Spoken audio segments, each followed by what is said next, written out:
자, 다음 들어갈게요. 들어가시면은 316페이지 가시면은 평균 분산 지배 원리라는 게 있죠. 들어가겠습니다. 다시 한번 평균 분산, 평균에다는 수익이라고 적으세요. 수익. 분산에다는 위험이라고 적으세요. 위험. 평균 수익과 분산 위험을 의 지배 원리라고도 하고요. 우리가 평균 분산 결정법이라고도 하거든요. 그럼 이제 아까 A, B, C, D 기억나시죠? 그럼 다시 한번 A, B, C, D로 가볼게요. CD로 가시면은 자, 우리가 요거 기대 수익률이 있고 그냥 표준 편차는 그냥 표 이렇게 할게요. 자, 지금 A하고 C가 기대 수익률이 같죠? 그러면 A와 C가 기대가 같으면 표준 편차가 큰 거, 작은 거? 그게 위험 회피형이에요. 그래서 누구를 선택하겠어요? 자, A를 선택하겠죠? 14가 18보다 낫잖아요. 그죠? 얘를 지배한다고 해서 평균 분산 지배 올리고 B와 D는 그냥입니까? 표준 편차가 같습니까? 그 수익이 큰 거 선택하겠죠? 그럼 어떤 게 더 수익이 커요? B가 D보다 낫죠? 그래서 얘를 지배해서 얘 두 가지가 선택된다는 겁니다. 여기까지 가시겠습니까? 따라서 위험 회피형. 이게 위험 회피의 전제예요. 그럼 밑에 파란 색깔로 가볼게요. 그럼 니은에 가시면은 그 효율적 투자 대안의 A와 B 중에서 최적의 선택은 투자의 위험 성향에 따라 달라진다고 돼 있죠. 그래서 우리가 둘 중에서 자, 수익도 높고 위험도 높은 거는 이제 좀 공격적이고 낮은 건 보수적인데 그에 따라 달라지는데 오른쪽 보시면 그래프가 하나 보이시죠? 그러니까 지배 원리에 충족되는 효율적 투자안의 선택이라는 단어가 있죠. 자, 그래서 이제 기대 수익률이 있고요. 기대 수익률이 있고 자, 밑에가 이제 위험이에요. 위험이 있다. 그럼 아까 자, A와 C를 볼까요? A와 C를 본다면 그냥입니까? A와 C는 기대 수익률이 같습니까? 그러면 위험이 큰 거, 위험이 작은 거. A를 선택해서 C를 기각했죠. 그런가요? 자, B와 D는 그냥입니까? 위험이 같습니까? 그럼 B와 D 중에서는 수익이 높은 걸 선택하겠죠? 그럼 누구 선택했어요? B를 선택하겠죠.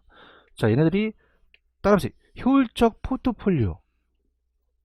무슨 말이냐? 이 점들이 포트폴리오하기 아주 좋은 대안들이라는 거예요.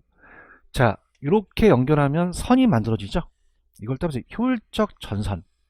효율적 전선이라고 하거든요. 자, 그래서 이거를 효율적 전선이라고 합니다. 효율적 전선. 또 프론티오라고 하는데 그냥 한글로 프론티오 나오니까 걱정하지 마시고 자, 효율적 포트폴리오예요. 그러니까 포트폴리오하기 아주 좋은 대안을 묶어놓는 것들이죠. 그걸 집합하는 게 선이 된다는 얘기예요.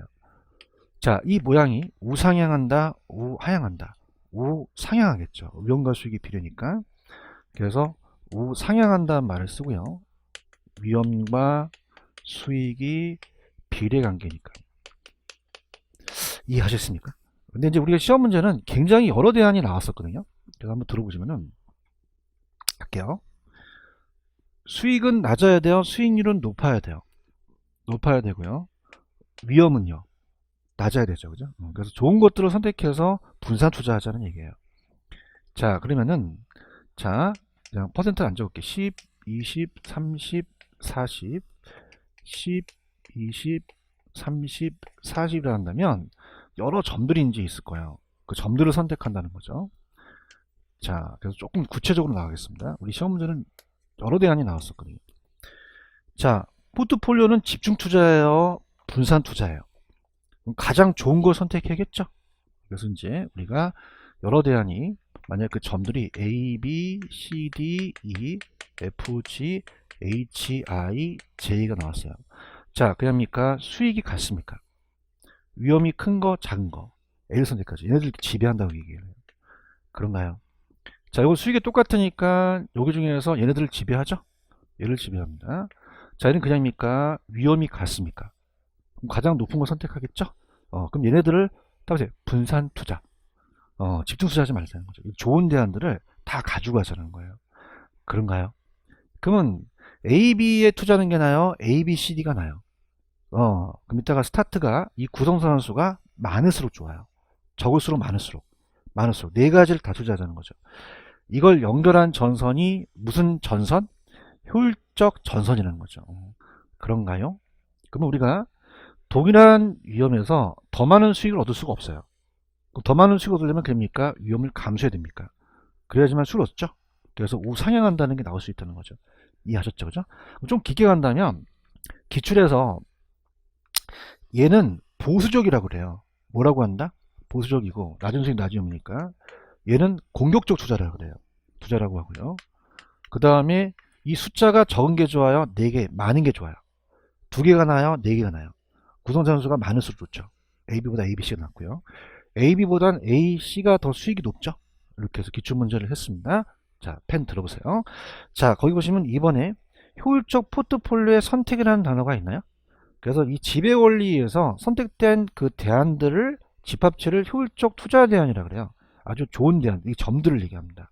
다음에 점. 그러면 점들을 연결한 전선이 3번 무슨 전선? 효율적 전선이라고 되어 있죠. 그래서 이 지배 원리를 통해서 얘네들을 묶었어요. 그래서 이 선을 만들었죠. 집합해서. 그럼 니은의 별표. 그럼 효율적 전선, 투자선, 프론티어라고 하는데 동일한 위험에선 최고 수익률을 얻을 수 있는 투자대를 모두 연결한 거죠. 우하향한다, 우상향한다. 우상향합니다. 그 이유는 주어진 위험에서 그 이상 수익을 얻을 수 있기 때문에 그래요? 없기 때문에 그래요? 없기 때문에 더 높은 수익을 얻기 위해서 더 많은 위험을 감수해야 된다는 거죠. 그렇죠? 다시 설명하는 거는 여러분들이 반응이 없기 때문이죠. 자, 들어볼게요. 자, 갈게요. 지금 보세요. 자, 지금 얘네들은 그냥입니까? 다 좋은 대안입니까? 그 이상을 선택한다는 건 머리 빠져요. 대머리 빠져. 그지? 그럼 우리가 동일한 위험에서 가장 좋은 거거든요. 이해하셨어요? 그럼 이 선택을 할 수 있어요? 선택이 안 돼요. 안 되거든요. 이거예요. 그럼 얻을 수 있기 때문에, 없기 때문에, 없기 때문에 이걸 얻으려면 그냥이다 위험을 감수해야 된다. 그러면 얻을 수 있다는 거죠. 오케이? 반응이 없기 때문에 자, 수익을 얻을 수 있기 때문에, 없기 때문에 더 높은 수익을 감수해야 된다는 거죠. 이해하셨어?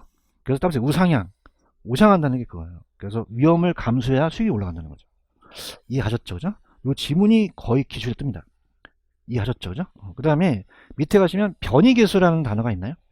자, 이거예요. 자, 보세요. 여러분들, 자, 봐요. 만약에 표준 편차가 같아요. 얘가 만약에 5%면 그냥입니까? 수익이 높은 거 선택하겠습니까? 높은 선택하죠. 그러면 A가 선택되겠죠. 그렇죠? 그런데 변이계수는 뭐냐면 희한한 게 얘가 얘보다 수익도 높고 위험도 높아요. 그럼 선택이 되나요? 안 되나요? 안 되죠. 그래서 따라서 변이계수. 변이계수라는 게 있어요. 그럼 상대적인 측정치를 얘기하는 거죠.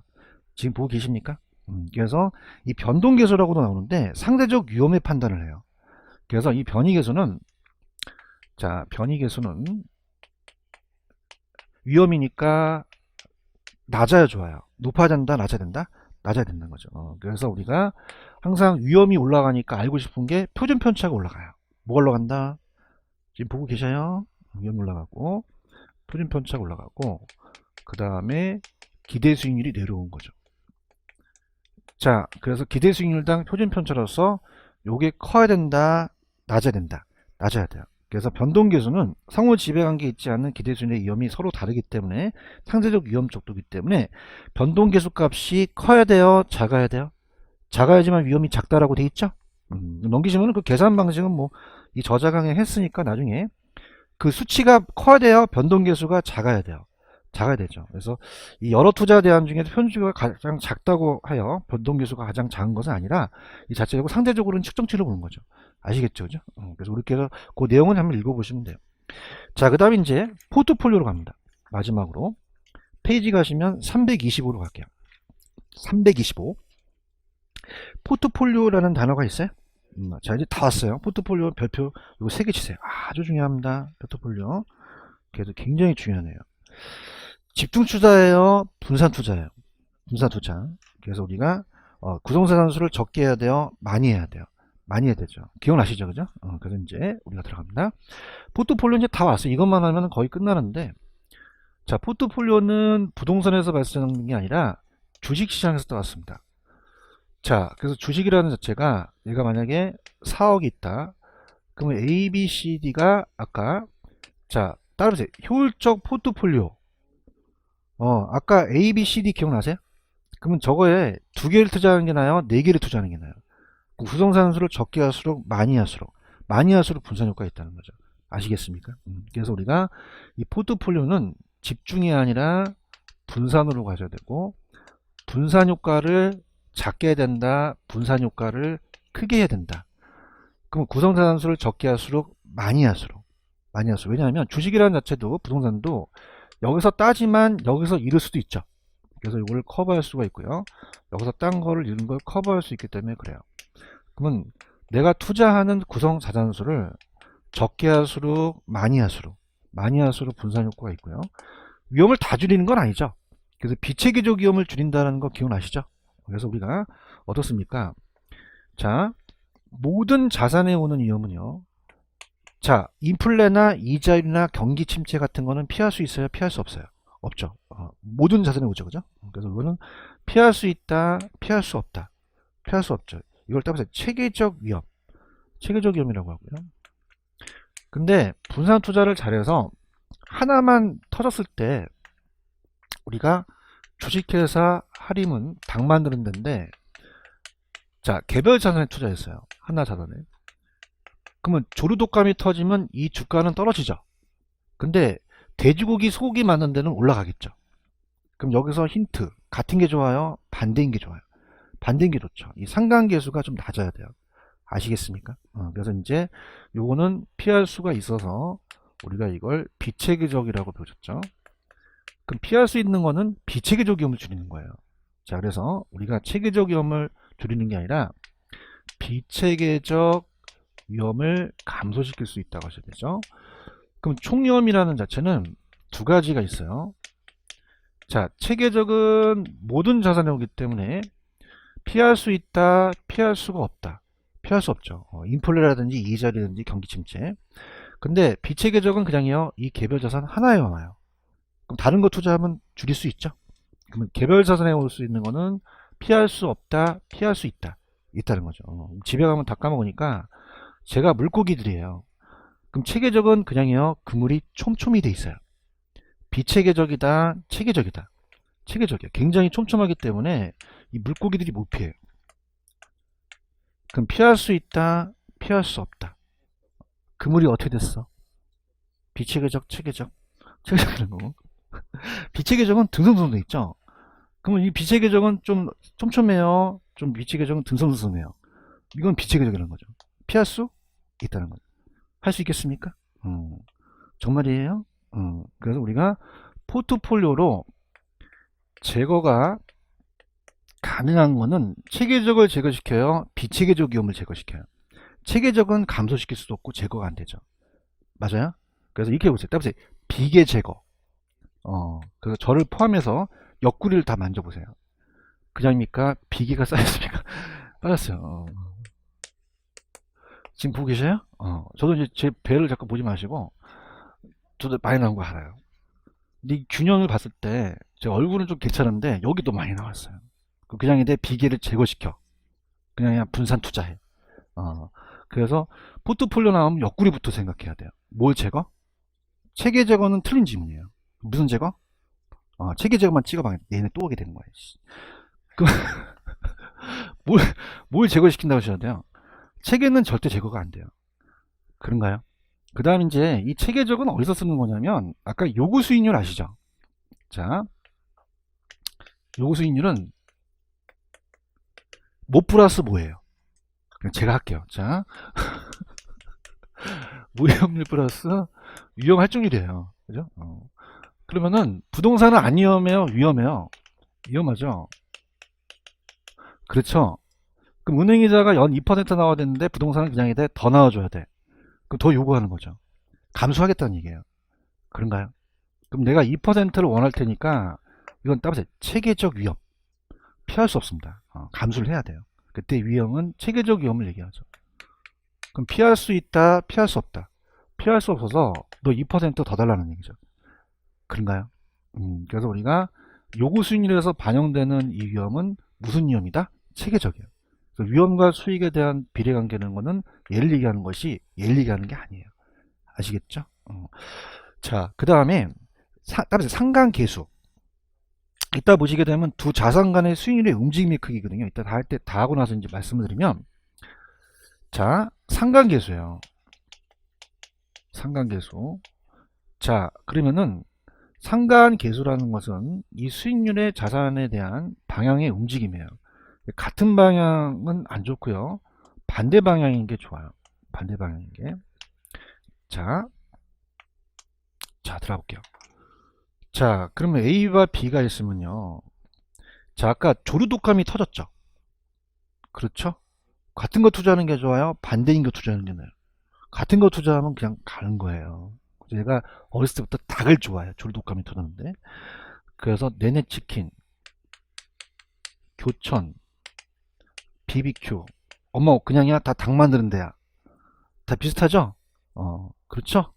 조류독감이 터졌어요. 그냥이야? 다 떨어져. 안 돼. 큰일 나요. 따라서 상관계수. 그러니까 상관계수는 상관관계를 나타내요. 그러니까 상관이 적을수록 좋아요. 많아야 된다, 적어야 된다. 적고 수치가 낮아야 돼요. 그럼 상관이 많아야 돼, 상관이 적어야 돼. 적어야 되죠. 그럼 수치가 커야 돼, 작아야 돼? 작아야 되는 거죠. 그렇죠? 그럼 플러스가 좋아요, 마이너스가 좋아요? 마이너스가 좋죠. 같은 방향이 좋아요, 반대 방향이 좋아요? 반대 방향이 좋다는 거죠. 그렇죠? 그럼 만약에 부채와 선풍기가 있고 부채와 우산이 있으면은, 자, 부채와 선풍기는 같은, 거의 어떻게 할까? 비슷하죠? 그럼 얘네들은 비슷한 거죠. 맑은 날은 잘 팔려요. 근데 막 흐리고 막 그러면 팔려, 안 팔려? 안 팔리고요. 얘는 같습니까? 반대입니까? 반대니까 효과가 있다는 거죠. understand? 그럼 같아야 돼? 반대해야 돼? 반대되는 거죠. 이해하셨죠? 근데 이것이 마이너스 1, 0, 플러스 1까지가 있어요. 그래서 만약에 같은 방향인데 다 10%라고 보세요. 그냥입니까? 다 똑같습니까? 똑같은 상태에서 완전히 같은 방향이면 플러스 1일 때는 제거가 안 됩니다. 제거가 된다, 안 된다? 안 돼요. 그래서 이거는 전혀 비계를 제거가 가능하다, 불가능하다? 불가능해요. 그럼 플러스 1이면 된다, 안 된다? 안 돼요. 근데 플러스 0.9는 그냥요, 1보다는 작아요. 효과가 있어요. 1만 내면 안 되는 거예요. 아시겠습니까? 그럼 플러스가 좋다, 마이너스가 좋다. 마이너스 좋죠. 그러니까 마이너스는 똑같은 수익률의 완전히 반대 방향이에요. 그럼 이때 마이너스 때는 따라서 완전히 제거. 그래서 비계를 완전히 제거한다는 거죠. 이해하셨습니까? 그럼 다시 한번 복습 들어갈게. 집중이 맞아요, 분산이 맞아요. 자, 요 효율적 전선 기억나시죠? AB가 좋아요, ABCD가 좋아요. 구성산수를 적게 할수록 많이 할수록 좋다는 거죠. 맞나요? 그럼 옆구리 잡아보세요. 뭐가 잡혀요? 그럼 체계 제거, 비계 제거. 체계는 제거할 수 없어요. 체계는 피할 수 있다, 피할 수 없다. 그물이 어떻게 돼 있죠? 촘촘하죠. 따라서 이자율 변화, 인플레이션 심화, 경기 변동, 피할 수 있어, 없어? 없죠. 이런 것들은 체계적이에요. 그런가요? 근데 우리가 그 개별 자산에 올 수 있는 그 회사의 자체는 그냥 피할 수 있어. 체계적이야, 비체계적이야. 그럼 체계 제거, 비계 제거. 체계는 못 체계시키는 거죠. 아시겠습니까? 이 체계는 피할 수 없죠. 그럼 요구 수익률에서 반영을 해서 위험을 감소하기 때문에 더 달라는 얘기죠. 아시겠죠? 자, 상관이 많아야 돼요, 상관이 적어야 돼요. 그럼 수치가 커야 돼요, 작아야 돼요. 그럼 플러스가 좋아요, 마이너스가 좋아요? 같은 방향이 좋아요, 반대 방향이 좋아요? 플러스 1은 제거가 됩니까, 안 됩니까? 마이너스 때 완전히 제거되는 거죠. 아시겠죠? 자, 이제 확인 작업 들어갈게요. 자, 지금 325페이지는 피고 있어요? 그러면은 하나에 집중해야 돼요, 분산해야 돼요?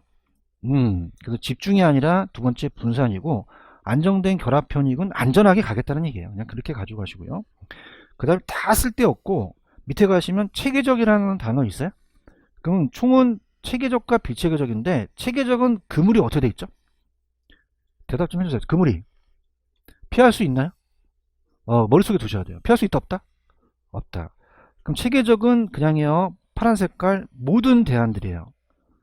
그러면 2번 따라서 이자율 변동, 경기 변동, 인플레이션 위험, 요 단어가 기출문제 키워드예요. 요런 게 나오면 그냥이야, 이건 체계적이야. 체계적이죠. 모든 부동산에 영향을 주는 거죠. 자, 회피할 수 있어요? 두 번째, 회피할 수가 없어요. 분산 투자로 감소시킬 수가 없죠. 분산이 불가능한 거죠. 맞나요? 자, 체계적은요, 절대 제거가 가능합니까? 불가능합니까? 불가능하기 때문에 얘가 0으로 줄어들지는 않는다는 거죠. 그렇죠? 자, 넘겨볼게요. 자, 비체계적은 금리 등성등성이죠. 피할 수 없다, 있다. 있다. 그래서 개별 투자 대안마다 다르기 때문에 그 하나의 고유 위험이에요. 그래서 불필요한 위험이 비체계적 위험을 얘기하거든요. 거기 불필요한 위험이라는 게 있어요. 그래서 개별적으로 오는 위험들이에요. 그럼 3번 파란 색깔. 그럼 개별 자산 간의 수익률의 분포도가 각각 똑같은 게 좋아요? 상이한 게 좋아요? 반대인 게 좋죠? 서로 위험이 상쇄돼서 분산 투자 효과가 발생한다는 거죠. 비체계적은 회피할 수 있는 거고 분산이 가능한 거죠. 그 다음 밑에 3번의 양가로 1번 파란 색깔. 자, 포트폴리오는 구성 종목수를 적게 하는 게 좋아요? 무한대로 많이 하는 게 좋아요? 그럼 비체계적 위험을 0까지 감소시킬 수도 있죠? 이렇게 이해 가셨습니까? 그 다음에 밑에 우리가 오른쪽에 나와 있는 건데 이 포트폴리오의 기대 수익률은 따라서 곱해서 더한다.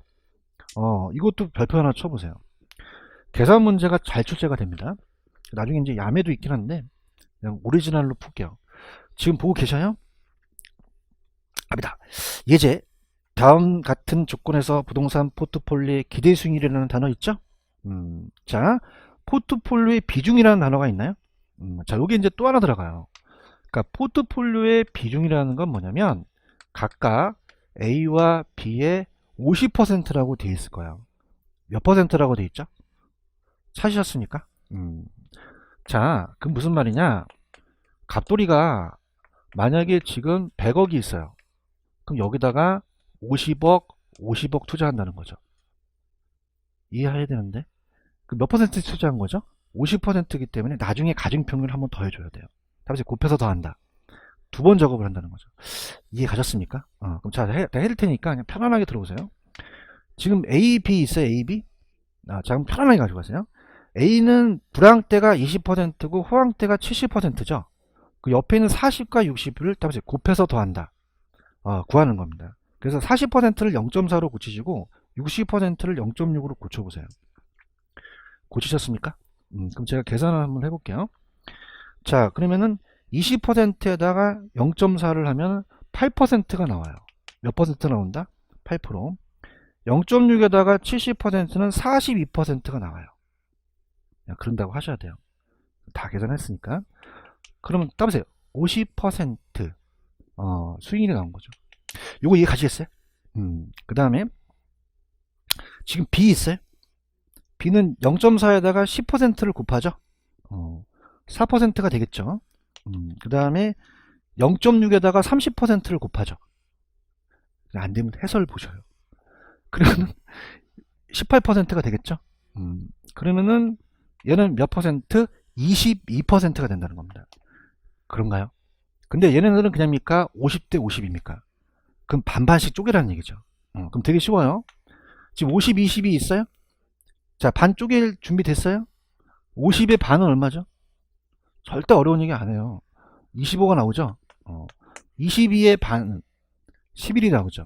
합쳐 36%가 나오죠. 그렇죠? 여러분들 화이팅! 그래서 곱해서 더한다. 아까는 한 번 했는데 그 투자 비중을 다시 곱해주는 거죠. 아시겠습니까? 이렇게 다시 갈게요. 자, 아까 50대 50. 그러니까 마지막 가서 요거를 반반씩 쪼개서 이 수익률을 구하는 거죠. 아시겠죠? 그러면 좌측에 밑에 파란 색깔. 종목별 이 투자 금액은 그냥입니까? 가중치가 있습니까? 그럼 수익률에 따라서 포트폴리오 기대율이 달라질 수도 있죠. 이렇게 해서 이제 보시고요. 요거 이해 가시겠습니까? 됐고요. 자, 그 다음에 밑에 양가로 3번에 가시면은 투자 자산 간의 수익률 움직임에 따라서 상관계수. 개별 자산의 수익률이 함께 움직이는 것을 우리가 계수로 나타내는 거예요. 그래서 파란 색깔이 보시면은 위험 자산의 무위험 이 국채를 결합하면 포트폴리오 위험 분산 효과는 더 커진다. 즉 투자 자산의 수익률이 움직이 유사한 종목을 구성한 것보다 유사한 게 좋아요? 다른 게 좋아요? 상이한 게 낫죠? 이해 가셨어요? 넘겨보세요. 편안하게. 자, 위에 가시면 상관계수라는 게 있죠? 그래서 그냥 밑줄만 치세요. 이게 수익률의 움직임의 상관성을 나타내는 계수예요. 자, 그러면 1번서부터 지금 5번까지 있어요? 자, 그러면은 내가 봤을 때는 다 까먹을 것 같아서 다시 들어갈게요. 아, 힘들어요. 자, 느낌 오거든요. 사람이라는 게 감이 있어요. 다 까먹기 때문에 다시 갈게요. 다음에 상관 계수. 그럼 상관이 반대해야 돼요. 그러면 상관이 많아야 돼요? 상관이 적어야 돼요? 수치가 커야 돼요? 낮아야 돼요? 살아있네? 그 플러스가 좋아요? 마이너스가 좋아요? 같은 방향이 좋아요? 반대 방향이 좋아요? 플러스 1이면 제거가 돼요? 안 돼요. 마이너스일 땐 완전히 제거돼요. 그 느낌대로. 되셨어요? 빨리 가자, 빨리 가자, 빨리 가자. 자, 1번 있어요? 그럼 상관계수가 플러스 1이면 제거가 돼요? 안 돼요? 안 됩니다. 플러스 1일 때는 파란 색깔, 완전한 정의관계예요. 그래서 두 자산의 수익 움직임이 완전히 비례하기 때문에 완전히 동일한 방향으로 동일한 크기죠? 그러면 분산효과가 있다? 전혀 없다.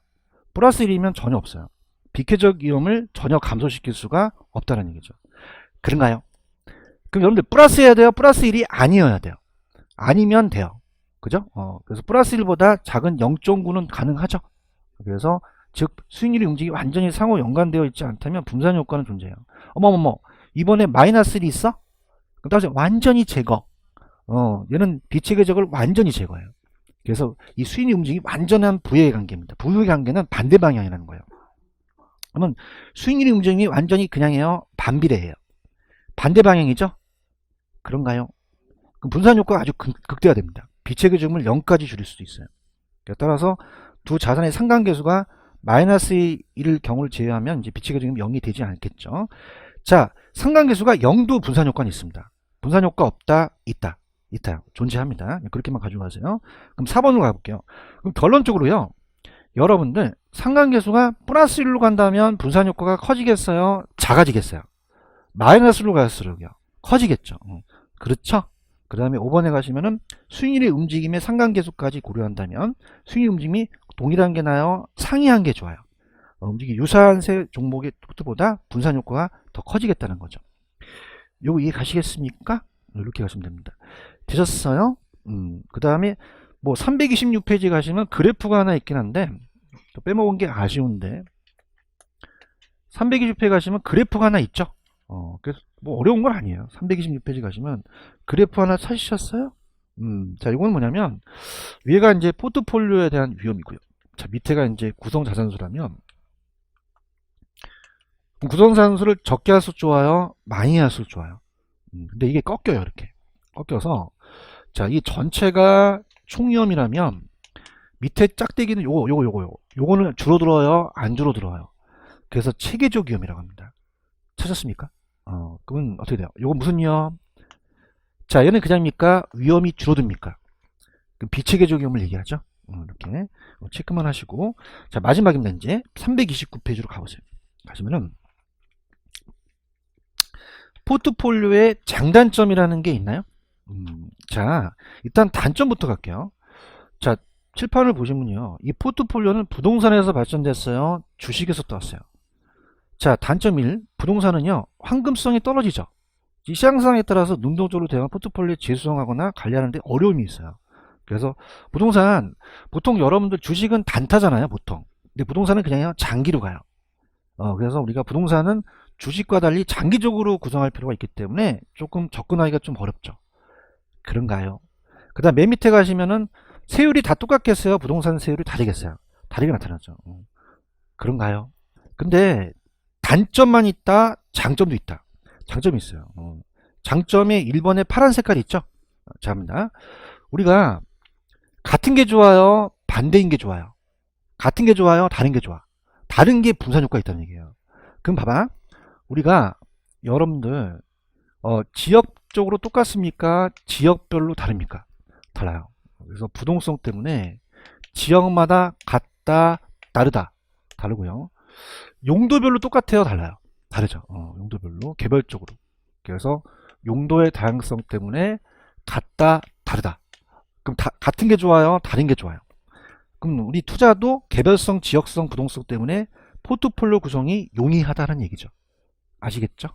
부동산도 포트폴리오가 가능하기 때문에 이렇게 들어간 거예요. 이해 가셨어요? 문제 풀어볼게요. 자, 펜을 드세요. 자, 그래서 10번하고 11번만 풀어볼게요. 요것만 보겠습니다. 10번, 11번 스타트.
자, 10번 갑니다. 포트폴리오를 편입되는 투자 자산수를 늘릴 때 체계적 위험을 줄일 수 있나요? 그럼 어떤 거를 줄일 수 있죠? 비체계적 위험이라고 하셨어야죠. 그런가요? 총위험은 줄어든다는 거 맞아요. 비체계 위험이고요. 자, 7번에 보시면은 두 개의 대안이 수익률이 서로 같아요? 다른 방향이에요? 그럼 상관계수가 플러스겠어요? 마이너스겠어요? 마이너스 음의 상관관계거든요. 고쳐지고요. 그럼 음으로 고쳐졌다면 위험 분산 효과가 작아진다, 커진다? 커진다라고 고치셔야 되죠. 할 수 있겠죠? 여기까지 됐습니다.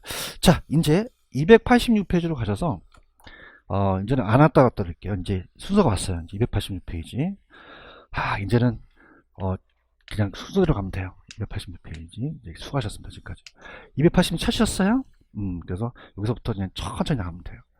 자, 아까 우리 부동산을 투자할 때 임대료만 받아요? 양도 차익도 있어요. 그럼 현금 흐름이라는 게 있죠. 그래서 여러분한테 중요한 거는 지금 286페이지 가시면 2번 있죠. 2번은 거의 100% 시험에 나옵니다.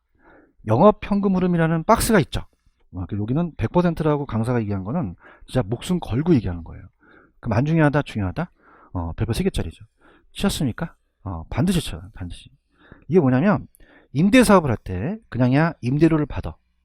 그럼 영업현금 흐름은 운영할 때 현금이 들어오고 나가는 걸 계산하는 거예요. 이해하셨습니까? 그래서 우리가 다 찼을 거라고 생각하고 이제 공실 빼고 빚 빼고 막 여러 가지 빼는 거죠. 그 다음에 한 페이지 넘겨보세요. 두 페이지 넘기시면은 290페이지로 한번 가봐요. 가시면은 매각 현금 흐름이라는 게 있나요? 자, 이건 내가 임대사업 할 때요, 매각할 때요. 매각할 때 양도소득세를 내죠. 이건 처분 때에 대한 현금 흐름이라는 거죠. 이해하셨죠? 그죠? 그래서 운영 때와 매각할 때 현금 흐름이 다르다는 거죠. 되셨습니까? 이렇게. 무슨 말씀인지 아시겠죠? 이렇게 해서 정리하시면 됩니다. 근데 지금 딱 분위기를 보니까 정말 쉬었다가 갈까요?